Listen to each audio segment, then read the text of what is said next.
నేను doctor Prashanti, chief dental surgeon and I do orthodontics, Aditya multi speciality dental clinic, Sitarampuram, Eluru road, Vijayawada. చాలామంది నా చిగుళ్ళు జారిపోతూ ఉంటాయి, లేకపోతే చిగుళ్ళు అరిగిపోయినాయని అంటూ ఉంటారు. అసలు ఈ సమస్య ఎందుకు వస్తుంది, దీనికి కారణాలు ఏంటి, లేదా ఎలా గుర్తించాలి, వీటికి ట్రీట్మెంట్స్ ఉన్నాయా అనేది ఈరోజు తెలుసుకుందాం. ఈ చిగుళ్ళు కిందకి ఎందుకు జారిపోతూ ఉంటాయి?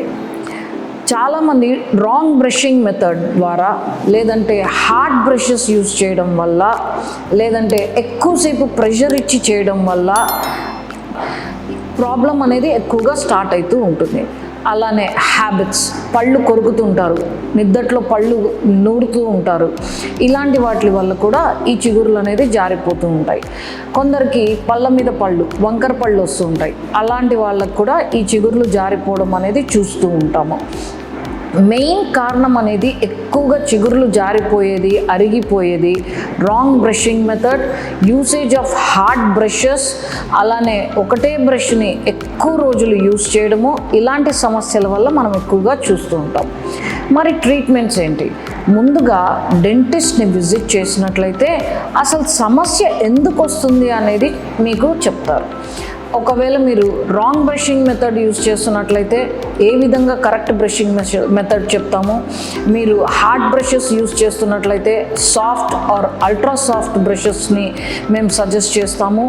మీరు ప్రెషర్ ఎక్కువ ఇవ్వడం వల్ల, లేకపోతే ఎక్కువ రోజులు బ్రష్ యూజ్ చేస్తున్నట్లయితే దాన్ని మనం ప్రాబ్లమ్ని ఏ విధంగా రెక్టిఫై చేసుకోవాలనేది చెప్తాం.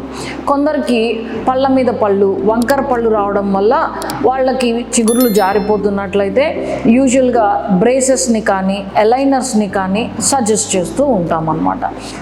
అయితే ఆల్రెడీ స్టార్టింగ్ స్టేజెస్లో దీనికి చికిత్స ఎలా ఉంటుంది, ట్రీట్మెంట్ ఎలా ఉంటుంది? ఇనీషియల్ స్టేజెస్లో అంటే చిగురులు కొంచెం జారిపోగానే మీరు చూపించుకున్నట్లయితే ఈ సమస్యని టోటల్గా మనం రివర్స్ చేయడానికి అవకాశం ఉంటుంది. అంటే బ్రక్సిజం వల్ల అనుకోండి, మనం ఆ హ్యాబిట్ని బ్రేక్ చేయవచ్చు. మీరు రాంగ్ బ్రషింగ్ మెథడ్ చేస్తున్నారనుకోండి, ప్రాపర్ బ్రషింగ్ మెథడ్ ద్వారా మనం ప్రాబ్లమ్ని సాల్వ్ చేసుకోవచ్చు. మీరు హార్డ్ బ్రషెస్ యూజ్ చేస్తున్నారనుకోండి, అల్ట్రా సాఫ్ట్ బ్రషెస్ని యూజ్ చేస్తూ మనం సమస్యని నివారించుకోవచ్చు. కానీ దీన్ని ఇనీషియల్ స్టేజెస్లో గుర్తించకుండా లేటర్ స్టేజెస్లో వచ్చినట్లయితే ఏమవుతుందంటే, మీరు ఏమన్నా తిన్నా, తాగినా, కొన్నిసార్లు చల్లటి నీళ్లు తీసుకున్నా కూడా పళ్ళు జుమ్మని లాగుతూ ఉంటాయి. అది కూడా చిగురు, పన్ను కలిసే చోట ఎక్కువగా లాగుతూ ఉంటుందన్నమాట. ఎందుకు అంటే ఈ చిగురు జారిపోవడం వల్ల రూట్ పార్ట్ అనేది, అంటే వేరు భాగం, పన్ను యొక్క వేరు భాగం బయట నోట్లో ఎక్స్పోజ్ అవుతుంది. ఎక్స్పోజ్ అయినప్పుడు అక్కడ ఇనామిల్ అనేది ఉండదన్నమాట. సో అప్పుడు అక్కడ మనకి ఈ వేడి పదార్థం తీసుకున్నా, చల్లగా తీసుకున్నా జుమ్ అని లాగుతూ ఉంటుంది అనమాట. ఇట్లా లేటర్ స్టేజెస్లో వచ్చినప్పుడు మనకి చికిత్స అనేది మారిపోతుంది. సహజంగా మనము సర్జరీస్ ద్వారా ఈ చిగురులని ఏదైతే అరిగిపోయిందో, కరోనల్ ఫ్లాప్ సర్జరీ ఇట్లాంటివి ఉంటాయన్నమాట. వీటి ద్వారా మనము ఈ పోయిన చిగురుని మళ్ళీ బ్యాక్ తీసుకురావచ్చు.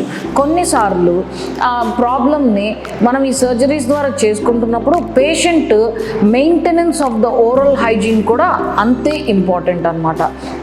కొంతమందికి చాలా సివియర్ స్టేజెస్లో వస్తుంటారు. Total reverse of the procedure అయితే మాత్రం జరగదండి. వాళ్ళకి ఓన్లీ కొంచెం పార్ట్ ఆఫ్ ద చిగురుని మనం రీప్లేస్ చేయడానికి అవకాశం ఉంటుంది. ఇట్లాంటి సమస్యలతో బాధపడుతున్న వాళ్ళు ముందలే వాళ్ళ ప్రాబ్లమ్ని తెలుసుకొని డెంటిస్ట్ని విజిట్ చేసినట్లయితే ఏ స్టేజ్లో సమస్య ఉందో చూసుకొని మనం వాళ్ళకి ఎటువంటి ట్రీట్మెంట్ చేయాలో చెప్తామన్నమాట. సో రాంగ్ బ్రషింగ్ మెథడ్ ఇట్లాంటివి చేయకుండా మీరు వెంటనే మీ సమస్యని నివారించుకోండి. Thank you.